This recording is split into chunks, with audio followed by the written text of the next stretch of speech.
gawa ng ating sukang sinamak or sukang pinakurat.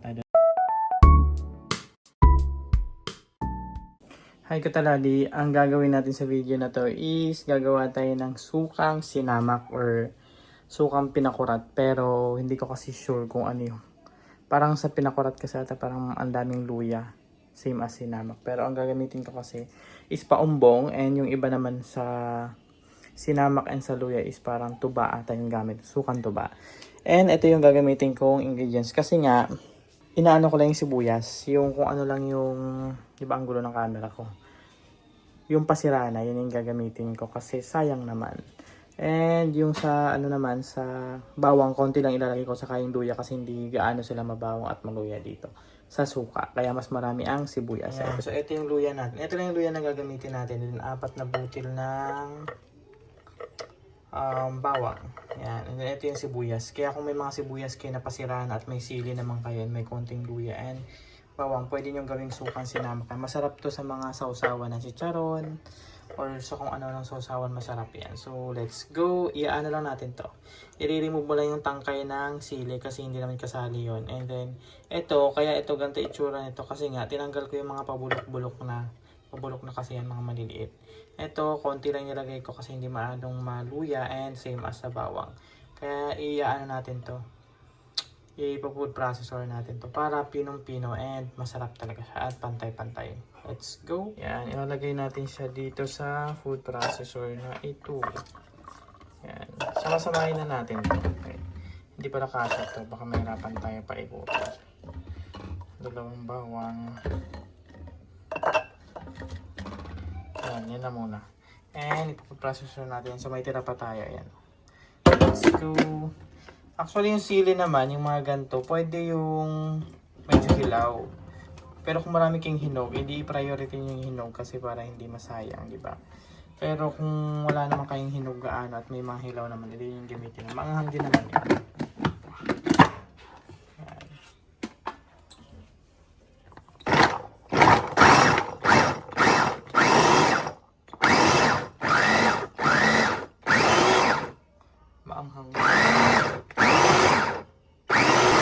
Okay na yan.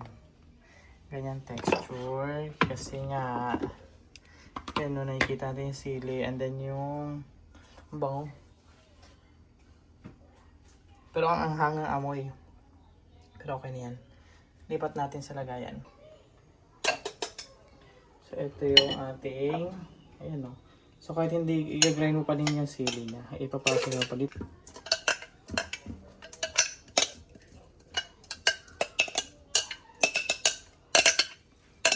Hindi kasi ilalagay yung suka. Siyempre maglalagay tayo ng ano dyan. Asin and pepper para mamaya na. Ayan. Nilalagay natin yung pang second batch, yung tira kanina. So maanghang yan. Ingat-ingat sa kamay. Ito ilalagay natin to dito.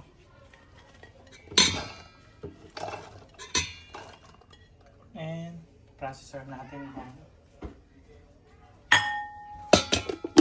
Yan, ayun yung second batch natin.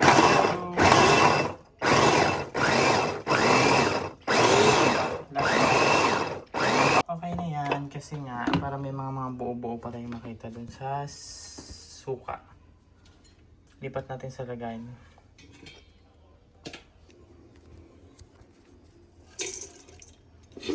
Hindi gaanong pino to kasi ang tapang ng amoy ng sili sa kanang ng sibuyas.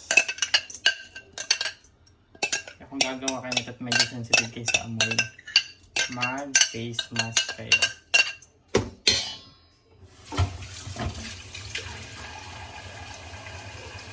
Ayan, so ilalagay natin tong asin. Ayan yung pepper. Lagyan natin ng pepper.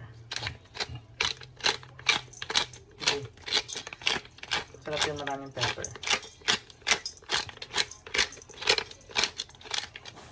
Kulang pa, hindi pa. Sige, kulang pa.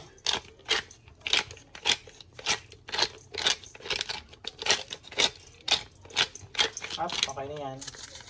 Ayan. And then, suka sa ibang sa ibang bayan, pinapakuluan pa to. Pero dito natin pakuluan. Gaganyan lang natin. Para pantay-pantay natin na.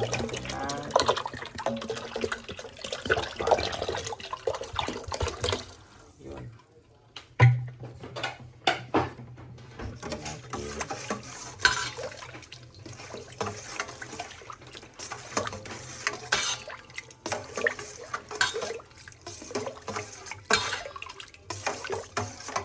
Ilalagay na natin siya sa bote. And ayan, isasali natin siya dito sa bote na to. So, let's go.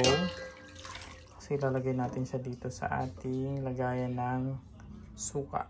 So, malinis na yan. And, sali na natin. Sali na natin ito. Ito yung mainis yung stick natin. Tapos, para sumama na yung mga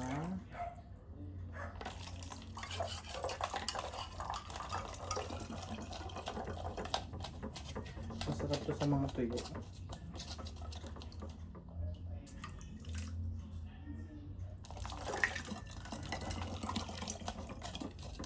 Diba?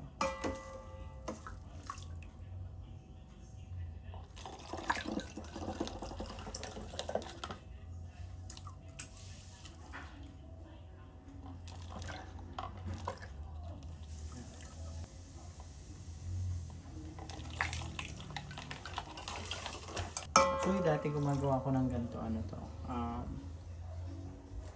tawag doon, hinihiwa ko mag-isip, mano-mano yung mga sili, yung mga sibuyas, nawala sa isip ko na pwede palang i-process ko ito. Yan.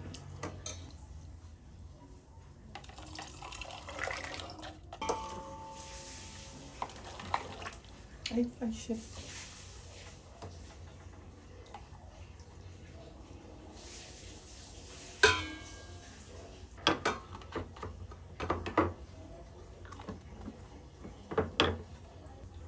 Lagyan natin itong maliit. Sarap ang bango.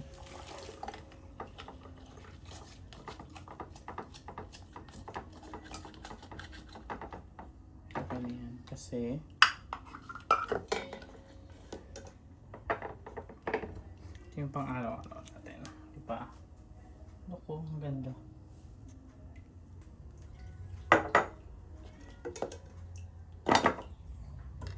Ito na yung ilas kasi sayang naman.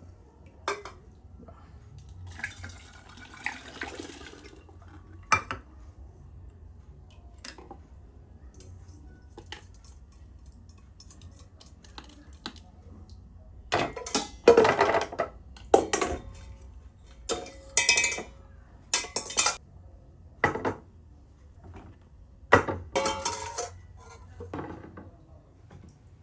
Gawa ng ating sukang sinamak or sukang pinakurat. I don't know kung anong tamang term dito kasi ito yung may mga luya, may mga kung ano-ano pang nilagay dito. Kaya kung mahilig kayo sa mga suka or sa mga chicharon at mahilig or gusto nyo gawing sausawan yung suka, perfect yung sukan to kasi nga saktong-sakto yung lasa ng suka at anghang, yung asim, pasok na pasok dito. Kaya kung meron kayong maraming sibuyas, meron kayong maraming sili, may konting bawang and luya, kayo subukan nyo to, try nyo to, and make sure lang na hindi kayo mag-ahawak talaga sa sili kasi maanghang yan. So, thank you for watching. Don't forget to hit the subscribe button, like and share mo na din, and comment kung may gusto kang sabihin, and kung may gusto kang ipagawa. So, see you in my next video. Bye-bye!